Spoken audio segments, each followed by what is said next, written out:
Hey, welcome back to Driven Channel. I'm very excited here to be with somebody that grew up in in an area where I used to work at.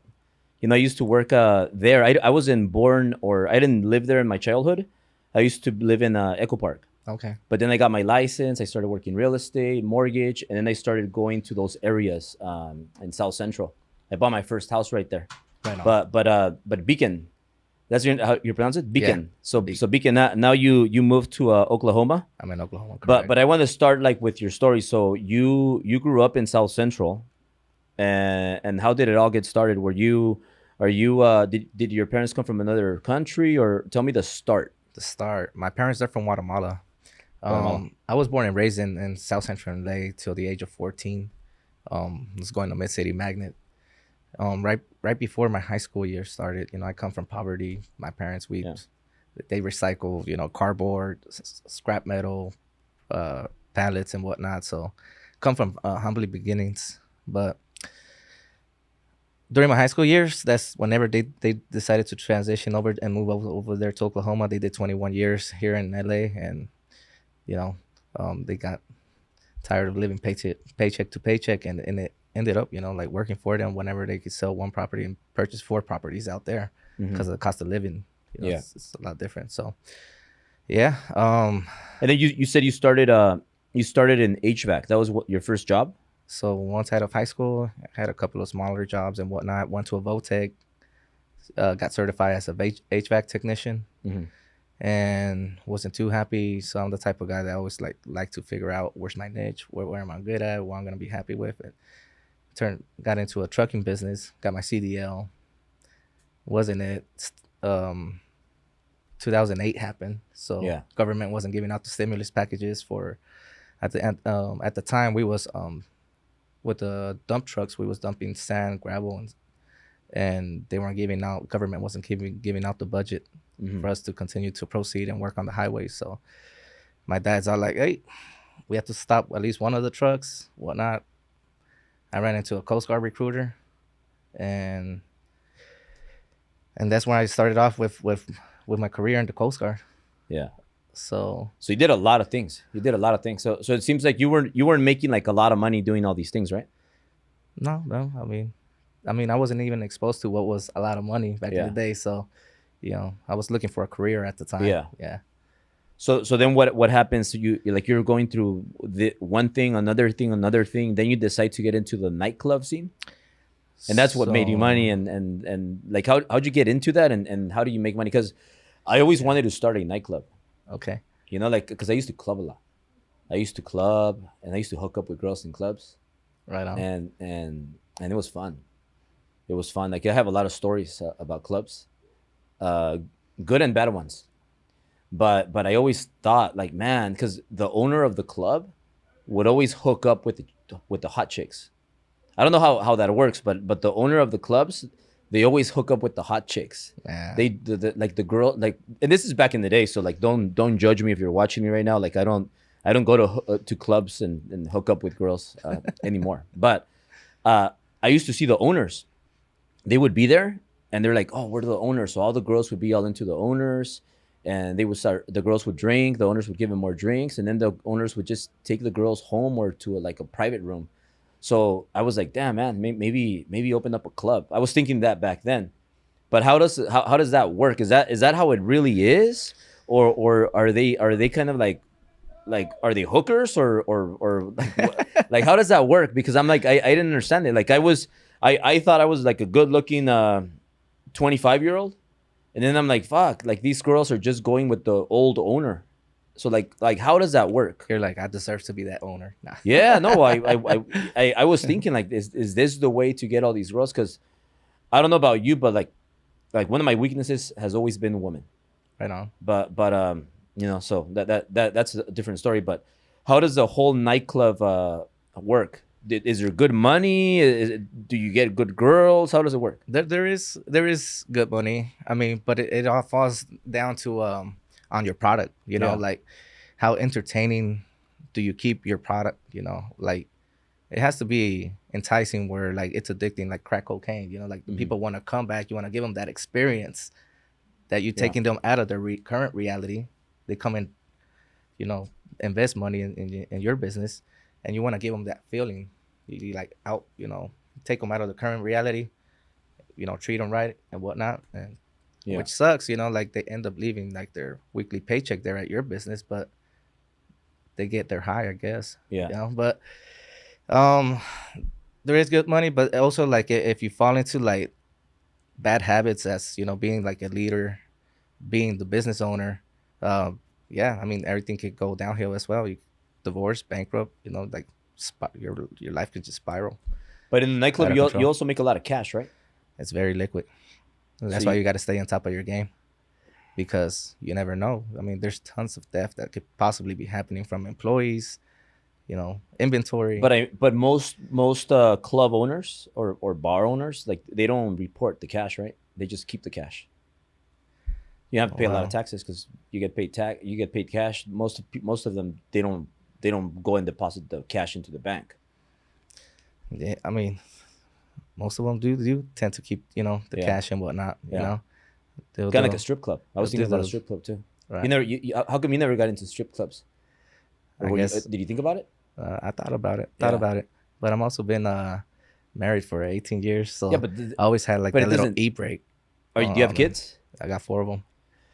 Yeah. See, that's the thing. Like, Uh-huh. I don't know if I have 3 girls, Okay. so like I could easily open up a strip club, like here on Sunset. Right. But I don't know. I don't know if I want to do that because I don't want to be that example for my girls. Right. Not that I'm promoting it. I just own it, but just the fact that I own a strip club might not look too professional for. I mean, forget about business about in the business world because it's just a business. But the thing is that I have 3 girls that are growing up. And the girls, they really do change you. Yeah, It's yeah. it's a different feeling than having boys, for sure. I want to be a good example to them. That's Right. why I wouldn't do it. But I mean, Floyd Mayweather has a strip club. Have you seen it? I haven't. No? I haven't seen. Yeah. He calls it Girl Collection. Okay. So it's a strip club he has in Vegas, and because he lives over there. Right on. But is so the club you own the club, Right. and how did you think about opening the club? Did you used to go out a lot, or what where did you get the idea of opening the club? So I used to take classes like salsa, bachata, choreography classes, teaching and whatnot. Yeah. When I moved back to Oklahoma, I took that concept. I was going back to, using my GI Bill, thinking I was gonna go back either to the corporate scene or on the federal side, and I was studying for supply chain management and logistics Mhm. and whatnot. But then I met with a couple of friends at his bar, and I'm all like, hey, well, I was out there in Cali again. This is what's going on. This is the music that's going on, X, Y, and Z. Why don't we start this at your bar? And they accepted it. They're like, okay. I'm all like, let's just give it a shot. Every 2 weeks, every Thursday, and we call it Bacha Thursday. Yeah. So we started a hobby. A hobby turned into a demand. That demand turned into a business. Started building a demand and whatnot. And then I was actually being. Have you heard of John Taffer, bar rescue guy? No. So he's the guy that goes into the bars and taverns of other businesses, Yeah. other business owners, and just sees everything that's going like to shits, everything that they're doing bad. So he goes in there, retrains them, and relaunch their business again, and kind of like brings new revenue into their business. Yeah. Some of them are salvageable, some of them are not. But that's what I was kind of doing. I was bringing my audience, my clientele to venues. Obviously, like I'll do additional labor stuff and turn in their venues into like nightclubs by bringing in equipment, like audio, lighting, and all that stuff. So, it was until we got into. And those people that go the guy that you said that he goes there is he going there to kind of critique, or is he going there to see like, hey, maybe I can take over this bar and this restaurant? No, he goes in there to critique Mm. and then tries to help out, the bar owner. What do you and mean whatnot. tries to help? Tries to help them out because not all of them are able to be open to the help. Yeah. Because his ways, his trainings, his systems is But he very wants to slow. help them to like kind of buy it out or take Right. it over, and he makes money. He keeps it. So that's part of his TV show on Spike TV. Oh, okay, got it. That's what he promotes, trying to see if he could like turn the business around by showing him his ways Yeah. and whatnot. Whether they do something, some sort of deal like that on, you know, behind the scenes, that's yeah, I wouldn't. That's a good concept, because there's like shows also for real estate where they go and they see houses, and there's also like shows where they go and see businesses, and then they buy the business, like kind of like, for example, Shark Tank. They see other business owners, Right. and then they see, oh, I'll buy your business, I'll buy your business. And then there's the show with Tarek. It's a real estate show, and Right. they made a show of how they buy houses and flip them, and you know, fix them and flip them. Right. So that's a good concept. It gets a lot of viewers, but on the, it's actually a very good time right now. Like if you're watching this and you're thinking like, man, is it the right time to start a business, or is it the wrong time to start a business? I think right now, with the economy, you know, the election, Administration. just the economy has been really, really bad for a lot of people. Interest rates went so high, so that affects a lot of other industries. It was the worst year in real estate transactions, like real estate sold, going back to 1995. So even worse than 2008. It's been the worst it's ever been since 1995 in homes sold. And there's a lot of reasons, but the main reason is that right now, if you want to, properties just went up a lot and rates went up. So people have equity, but they can't sell their home because they refinanced in 2021 when COVID happened. Remember, they lowered the rates, so everybody has like a 2%, 3% rate. So if they sell right now, they're gonna have they can't get a better house. They're gonna pay way more for a better house, and now they get a 10%, 8%, 7% interest rate. So their payment is just gonna be like 3 times higher. So like, what are they gonna do with the money unless they have a business that they want to invest? But and if you want to buy a house, it's gonna be a bit expensive. Right. So people are like, oh, I'm gonna wait. So that's why it happened. But now times are turning, so they're getting better. We're like on the way up, and the next 2 years are going to be very good for people that have resources, Right. relationships, and if you see opportunity, you got to take it right now. It's the best time to take advantage of that. So right now, for example, we're taking over a lot of top producers, like top salespeople that they're leaving other companies and they're coming to us. Also, businesses that are going under, we're taking over some of those. So for a penny, for like 10 cents on the dollar. So it's a great opportunity right now. And then people that have resources, like I said, like I told you, like, hey, if you don't have cash, maybe you could borrow money and use that money, use other people's money. Right. But yes, it's very, very good times for the smart people, you know, the people that are prepared, people that know what to do. And like people like me that went through 2008, and then you went through 2020 when we had COVID and they shut down everything.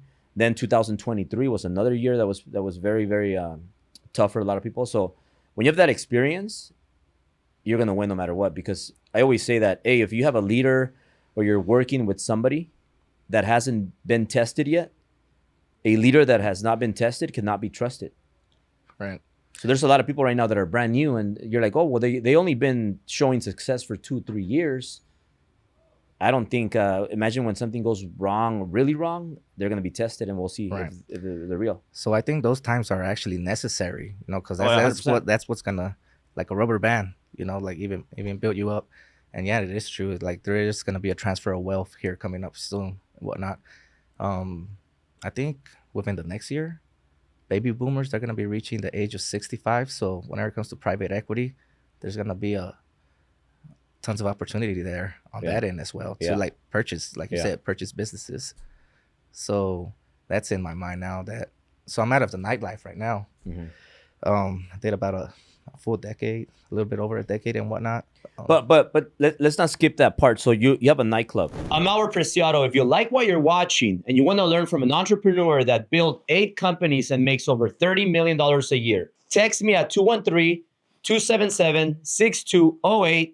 And let's make it happen for 10 Right. years, right? A little over 10 years. Owned it for about 5 years. Been in the industry for 10 So, plus. so more or less, like how much can a nightclub owner make a month? A month. Okay. So a month with a capacity of maybe 500 people, whatnot. 500 people in the nightclub? With a capacity 500 people And that's a night. a night, at least 2 days out of the week.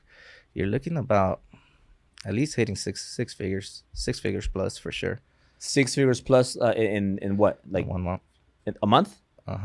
Like basically, if you're just open Fridays and Saturdays, put 4 days, 4 weeks out of the month. Looking about 4 days, 4 and weeks? Put about like 8-9 events. You could generate about 6 figures for sure. So 100K a month, is that gross or net? That's gonna be gross. Gross. So like what's net? Net, After you're paying- looking like about like, if you're really good and you got really good systems that you're protecting your liquid, you're netting about 50% margin. Yeah, Well, but I know a systems nightclub. comes I know in a place, nightclub. yeah. I know a nightclub that makes millions. You know, There's in tons of them. Miami. In Miami, Live? in Miami, they have club. Is it Club 11 or what is it called? There's Club 11. Club. there's- It's the nightclub with the strip club. They don't. I don't think they fucking sleep, bro. I don't think they sleep at all. Why? Oh, they just keep it on all they day. keep it But they have different shifts. different shifts Yeah. for sure.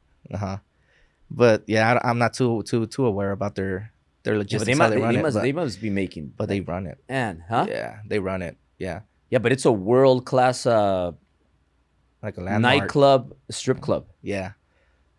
I've been there once, I think. and they but serve food, right? I'm or not no? too sure. I'm not too I sure. think they do.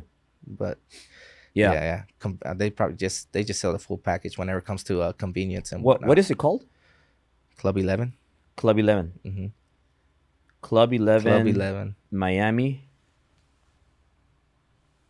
Miami revenue. Let's see. Okay. Declared. Nah. 11 Miami's revenue is 7.5 million. The nightclub is located at 29 Northeast 11th Street. The club typically charges around $20 for entry. The dress code is upscale stylish, and the club does not allow oversized clothing, beachwear, tank tops, shorts, baseball caps, Yeah, super flip-flops, strict. or sports jerseys. I mean, it says 7.5 million. How much does? Yeah, 7.5. Denny's the That sounds pretty low for them. What is the annual? Yeah, I don't. I mean, I don't know how accurate it is. So are you thinking about, purchasing a nightclub now, like here in the future? Dude, I want to. Possibility? I want to. Like, I Possibility? would name it like driven ladies. Driven ladies. Yeah, like Driven that would be mommies. a strip club if I open a strip club, or if it's a nightclub, I would name it like driven nights. But the Okay. thing is, I can't really do that because, I have little girls and I don't want them to see that as an example. I hear you. Even if I'm not there, dad owns it. And I could already imagine like my oldest one, Italia. She's gonna be like, Dad, you own a strip club? Right. And what am I gonna tell her? Like, what do you own a strip club? What's a strip club? So I don't want to get into those conversations. So I'd rather stay away from strip clubs Right. and There you go. nightclubs. I hear you. Then I have my wife. She's gonna be like, "Why do you own a nightclub?" Right. Like, Then you're gonna have girls around you and whatnot. That's not like that ain't gonna even help Yeah. out the situation, right? But, yeah, no, I'm not interested in that. but But going back, so you had an exit. You sold the nightclub. So you owned it for 5 years. 5 years. You were in the nightclub scene for 10 years. so But then you sold it and you owned it for 5 years and then you sold so it. I opened a venue right 1 year before COVID. That one was called Yeah. Odisea, and COVID like shut that one down. But right before COVID showed up, like 3 months later, I was opening another one in downtown. I was extending an opportunity to partner up, and then in a nightclub in downtown called Senor Shots, And this is downtown what? Oklahoma City. Oklahoma. And a lot of people confused it with Senor Frogs, but it was Senor that was- Shots. Yeah. So the name it's catchy. Is that why you did it's it? 'Cause you wanted to franchisable. You wanted to copy the name? It's just sometimes whenever you like, it's not like piggyback, but like whenever you find something catchy, something franchisable, it's like, also like the name helps out as well, like Yeah. how attractive a business is. But we did that when we had like a successful run for 3 years and whatnot. But yeah, COVID took my first experience for sure. I mean, it a lot of things went down. We didn't know how to react as a civilization. I mean, I don't think something like this has ever happened in history, right? Where like the whole entire world shuts down all at once, Yeah. No. you know? So tenants were like freaking out. We didn't even know how the government was gonna back us up, what systems they were gonna put in place to like even help us, support us. There was no future. Tenants pushing you on your shoulder, hey, you should have saved up for this, like. Yeah. So we had to cut some limbs in order to save the entire body. So yeah, we shut down a couple of businesses in order to support another one. Did any nightclubs stay open when COVID happened? No, everything was mandatory shut down. The only Oh, thing you that know what? did, That's why they started coming up with That's when they came up with OnlyFans. oh, that is true.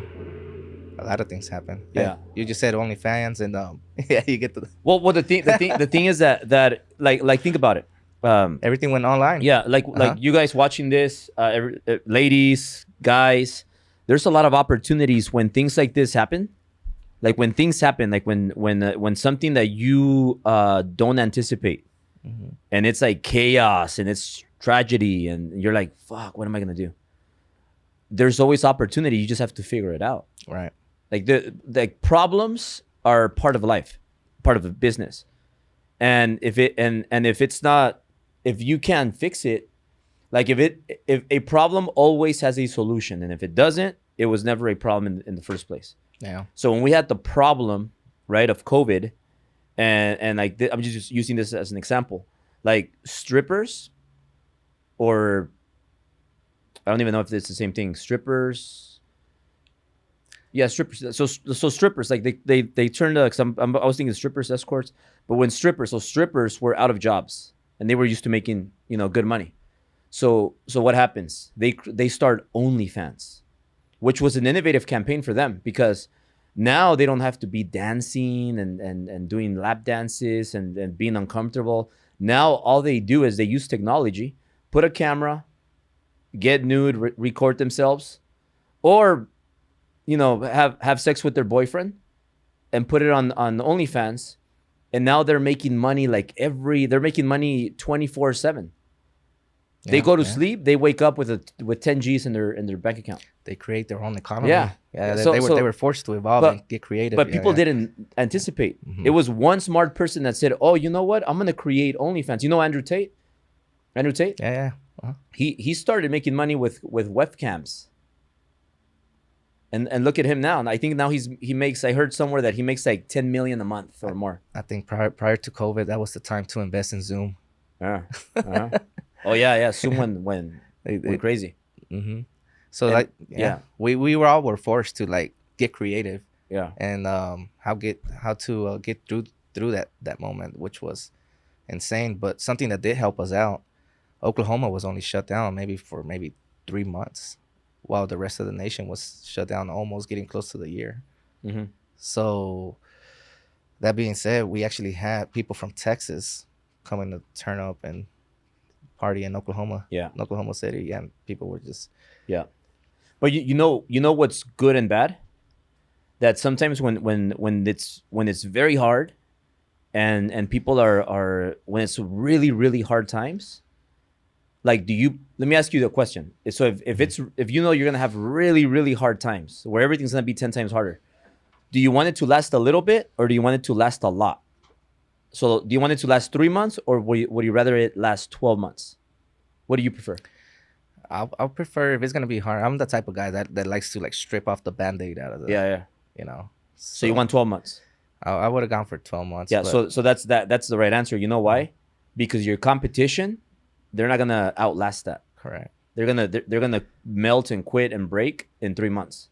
Mm-hmm. So then the next 9 months, you're gonna have all this time to just not quit, work harder, not sleep, take over, and think about your next idea, your next innovative campaign. What am I gonna do right now to disrupt what's going on? And that's why when hard times happen, people figure out, oh, I'm gonna start OnlyFans. When it's easy times, nobody's thinking about OnlyFans. Everybody has a strip club, strip club, strip club, strip. So it's have you read the book Blue Ocean Strategy? I did the summary, the first Yeah. 15 minutes of it. So yeah. everybody's competing. Oh, I'm gonna get a better strip club. I'm gonna get a better strip club. They're all the same. It's a room with music and low lights and naked girls. Whoever gets the best looking girls is gonna have better attendance. Same thing as the example they give in the Blue Ocean Strategy book. They talk about circuses.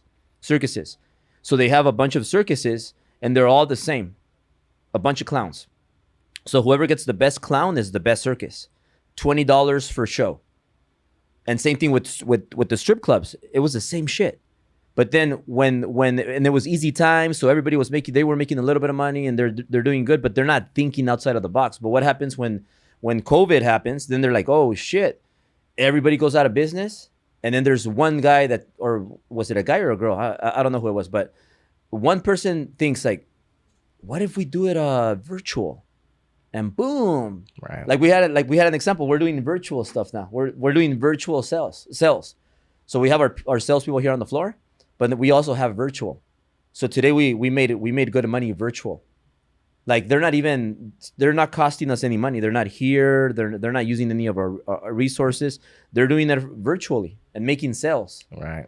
So like when you combine both, like I'm kind of curious right now about OnlyFans. How much is that company worth? Imagine if you would have created OnlyFans. OnlyFans. Missed out. I wonder if it's private or private or public. OnlyFans say private company. All right, private company. So OnlyFans. Let's say net worth. Let's see what comes up. How much does OnlyFans CEO make? How much is fans only worth? Okay, OnlyFans had revenue worth $2.5 billion in 2022. That's $1 billion more than the previous year. OnlyFans revenue has grown at a CAGR of 174% over the past 3 years. I can only imagine that the margins are very high. And you gotta have like other generic versions of OnlyFans, right? Because whenever a product is good, Bro, the owner of OnlyFans is worth $3.8 billion. Over the past few years, records indicate that Radvinsky has received a staggering $1 billion in dividends, and Forbes estimates his net worth at $3.8 billion. This immense fortune is largely due to the revenue generated by OnlyFans. It's crazy. That's crazy. What in a stance of what, like 4 years? About 4 or 5 years? I mean, there's people that make a lot of money doing that stuff. I'm not gonna look it up right now, but I mean, people that make 6 figures a month, just right. OnlyFans. Digital era. Well, actually, I had a girl on my podcast. She was an OnlyFans girl, and she lives in Dubai. Yeah, it's on my channel. I had her on my podcast, and she has Rolls Royces, Richard Mules, lives in the high rise. Has the Birkins bags, you know, the Birkins. I think I don't even know what they're called, but they're Birkins. They're like $60,000 bags. Crazy. Like for girls, for women. And she was making about 80 grand a month just doing OnlyFans. So she bought a bunch of real estate, became wealthy, and then retired from OnlyFans. So now she has real estate. Now she makes money with real estate. There you go. She was smart. She was smart. But yeah, so that's that. But you said 10. You'd rather have a hard year so that you take out the competition. So now you sold your company, right? You sold the nightclub. Right. Why did you sell it? And what's next? After, let's just say, whenever you're at the top, right? I don't know if it ever happened to you, but whenever you're at the top of the industry, like we had like the biggest Latin club in the state. We built it to be the biggest Latin club at the state. And I don't know if I mentioned, but the whole time I was a DJ. So being the DJ, being the dance instructor, through the whole journey, you know, kind of like was, you know, the product.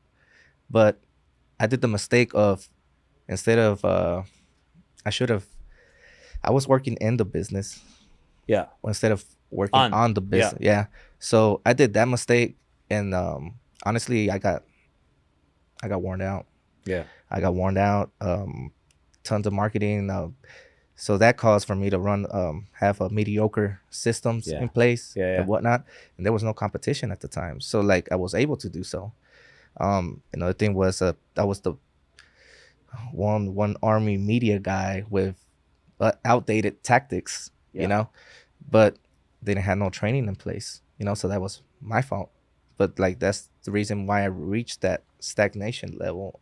There was no competition. So once the product gets good, you start having the generic versions of anything wanting a piece of the pie. You open the eyes for tons of people outside. Be like, these guys are making it. Like, look at their crowd. They got an overflow. What about let's just start doing some Latin events, Latin clubs as well. So we opened the Latin market in Oklahoma City. Salsa. We started doing once the reggaeton started hitting.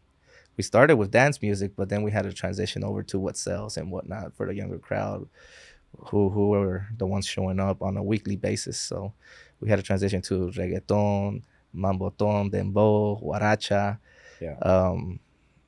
energetic stuff. But we had 2 rooms. One of them was your dancing room. The other one was your, what they call it, your ass clapping room. The what? Your hype room. What is the hype room? It's all energetic, reggaeton, okay. perreo. And you serve liquor, right? And served liquor. Yeah. So you had a license under your name? Yeah. But it's only in Oklahoma City. It's in Oklahoma. Oklahoma, yeah. You can getting the license here in California is harder, right? It's harder, and it should be a lot more expensive. So I'm not too sure if you have to like if you don't sell alcohol, you don't need a license, right? If you don't sell it, yeah. Well, because I have a bar here, but I don't sell alcohol. Well, there you go. So I don't need a license. Yeah. That's everything in life has loopholes. Mm-hmm. That's why a lot of people that are rich, they don't pay taxes. That's the thing. They if you are selling, Uncle Sam always wants their money, and that's why you need that permit. Yeah. So, yeah, but there's that. But what if you have a nightclub and you just say, we're not selling, but we take donations. Charity. Yeah. Or if everything's going to charity, you don't have to pay taxes, right? I haven't thought about that. That's clever. Yeah, dude, I'm gonna think about an idea. Like maybe we open up a nightclub, a strip club. Have you heard about the after parties? The after parties. Oh yeah. So where they shut it down and they keep selling alcohol underground, under the table and whatnot. How did they not get caught? I don't know if I want to put them on blast. Put them on blast. Keep it controversial. So I think what they do is, or what's been done. Not, we're not saying that you did it. We're just saying like those bad people right there that are doing it, that are watching this, all you nightclub owners. Yeah, because I'll give you an idea. I'll give you an example because we're not that far apart in age. I'm 3 years older than you. Yeah. And I don't think you were here back then. When you were 25, did you live here? No. Okay, so when I was 25, 24, I used to go to a nightclub in Hollywood, and it was on Selma Boulevard. It's called Le Deux. So Le Deux, that's where Kim Kardashian used to go out. We had Paris Hilton. We had the guy from Friends. I forget his name. Wilmer Valderrama was there. So we were partying all the time, and it was a hot spot. And it was like, man, it was like the place to be. Hottest people, and then at 2 a.m. they close, and then everybody, they kicked everybody out, and then the VIP stayed, right. And then we would go downstairs, and then we would have the after party and more alcohol, and everybody was partying. Girls were going wild, like it was crazy. So how does that happen? Well, you ain't supposed to sell alcohol. It's to begin with, to keep it open. I mean, a business could continue going, as long as there's no sales of alcohol. But I think you could give alcohol for free. Well, you ain't supposed to. But what if people serve themselves? If they sell themselves, then yeah, it's considered a BYOB. So that's what most of them do. Like they do like BYOBs and. What does BYOB mean? Bring your own beverage. Oh, okay. Bring your own beverage. So some of them actually because it's not information that's not out there already. Yeah. I mean, there's it's been done for decades and decades and decades. Where like after they stop selling like alcohol at certain hours, they serve you like how they bring you your side of juices. You know, like here's your bottle and here's your cranberry, here's your pineapple, right? Yeah. Sometimes they already serve it in the cranberry or pineapple. There never was a sign of a bottle being But sold. it's a little bit risky, right? Especially if you're being looked at. Being looked at. Yeah. It's illegal. Especially now with social media. No. Like you it's harder to get away with. It's like if you won't burn yourself, somebody will burn you because everything gets caught and everybody's on their phones all 24/7. Yeah. So, I mean, yeah. No, sounds good. So what's next for you now? Now that you sold the nightclub, what are you gonna do next? Are you gonna start a new business? What are you gonna get into?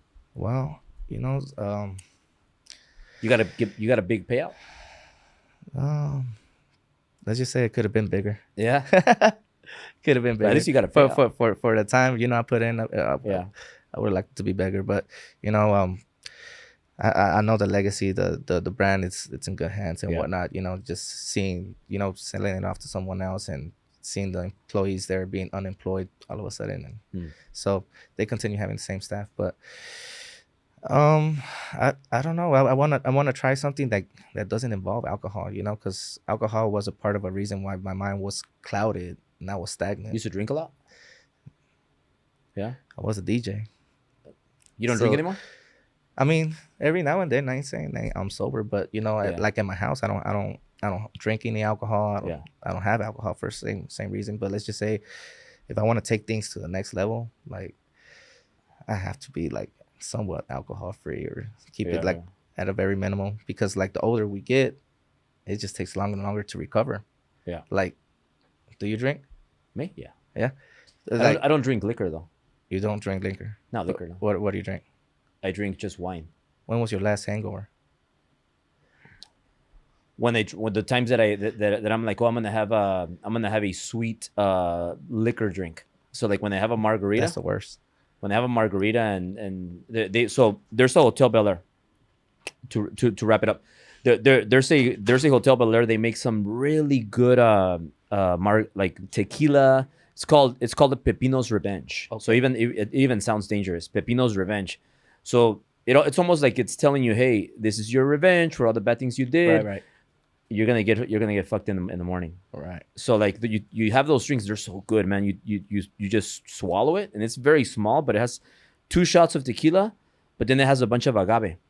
Okay. So it has a bunch of sugar. Right. So like you drink one, and then you're like, sugar, man, it's gone already. It's like almost like a shot. Then you drink another one. It's so good, it just slides down your throat, and then you're like, let me have another one.